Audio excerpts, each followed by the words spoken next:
যাজ্ঞ সেনের খুলছে শাড়ি, টানছে ধরে দুঃশাসন। দায় ছিল যার গর্জে ওঠার, নিচু মাথায় সে ৫ জন। দুর্যোধনের নগ্ন অরু, ইঙ্গিতে যার ধর্ষ কাম। হস্তিনাপুর দেখছে বসে, ধ্বস্ত হতে তার সুনাম। অন্ধ রাজা সিংহাসনে, আর্ত চেঁচায় বৌমা তার। নিজের দলের নির্যাতনে সব রাজা হন নির্বিকার। কর্ণ বসে হাসছে হাহা, রাজার দলের লোক তো সে। শর্তবিহীন সমর্থনেই তাবৎ আরাম সুখ বসে। ভীষ্ম, দ্রোণ, কৃপ, নীরব, সরকারি লোক হাজার হোক, রাজার কথাই তোমার কথা, তুমি যখন রাজার লোক। কলসুকুনি দেখছে সবই, বস্তুত সে ধ্বংস চায়। ঘরের মাটি লাল হয়ে যাক দেশ বিভাগের যন্ত্রণায়।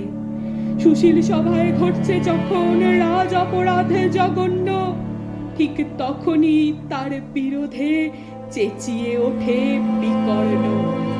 বিকর্ণ নন কেউ টেটালোক, ১০০ ভাইয়ের একজনা।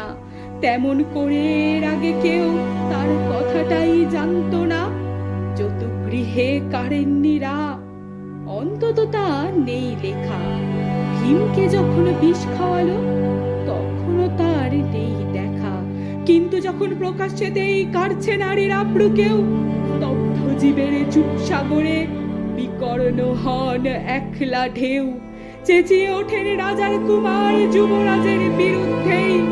মহাবলী পাণ্ডবেরাও তখন গলায় সে সুর নেই।